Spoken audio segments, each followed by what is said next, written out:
With the battle raging among the GOP candidates right now, one third-party candidate is looking to gain some ground, but how big of an impact could he have? Well, joining me now is Gary Johnson, presidential candidate for the Libertarian Party and former Republican governor of New Mexico, a very popular one, I might add. Good morning. Morning, Alex. Thank you for having me on this morning. Well, I'm glad you're here to talk about a few things. Let's begin with what's happening right now with these conservative and evangelical leaders gathering in Texas this weekend. They put a lot of their support behind Rick Santorum. They're trying to arrest Mitt Romney's momentum. What does that say to you about where the Republican Party is headed? You know, I see this whole meeting as much to do about nothing. I mean, you got 150 evangelists that meet in Texas, and on the third ballot, they endorse Santorum. I don't know how significant it is. I'm really believing that the fastest growing segment of the Republican Party are those that are libertarian leaning, and of course that would be Ron Paul, and I'm excited by his showings. Well, you talk about that. You wrote about this in the Daily Caller. What does this all mean for you? Because you're talking about the young, the independents, those people that he did well with, that same group that got behind Barack Obama. But talk about the significance of that for you and your strategy. Well, first of all, I think that Ron Paul and I, although we have some differences, I think for the most part we're delivering the same message, and that message, I think, is what is resonating among young people, independents, those that decline to state. I think that this is very significant. I think for me, running as the Libertarian nominee, this is a way to keep that message alive. What's not being reported is that Ron Paul is drawing the biggest crowds, and that also was the case in 2008.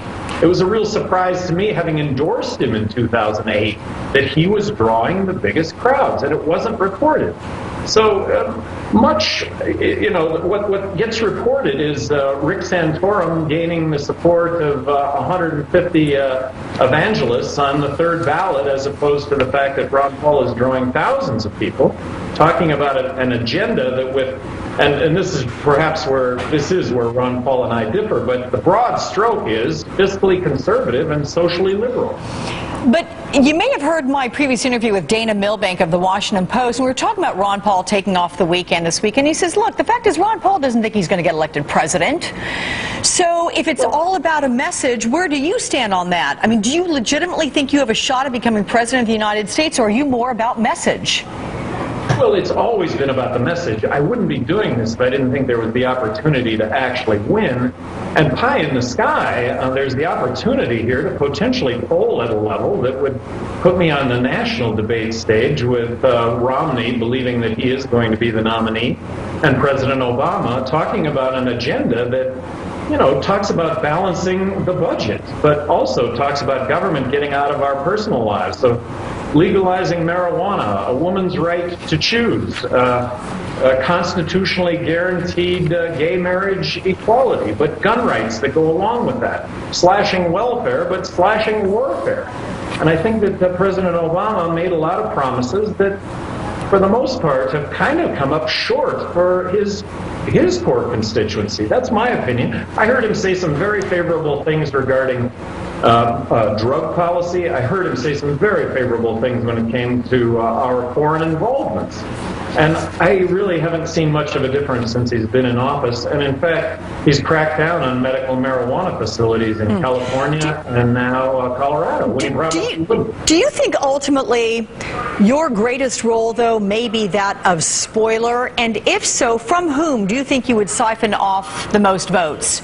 Once we've gotten through the primaries, would this be the president or would it be the GOP candidate?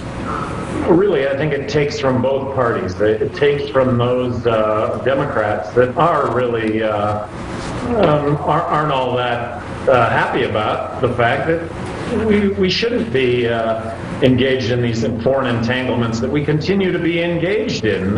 When you talk about marijuana, when you talk about gay marriage equality, don't ask, don't tell. I thought that was going to be something that was going to be repealed immediately. That was like a no-brainer when you voted for Obama. When he took that long look at Afghanistan, I had to believe that we were pulling out of Afghanistan, but we doubled down. So I don't know as it doesn't take more from Democrats than it does Republicans, and keeping in mind the biggest growing segment of American politics is our independents and those that declined to stay. So these are very different times, and they're different times because I think we're on the verge of a monetary collapse unless we balance the federal budget.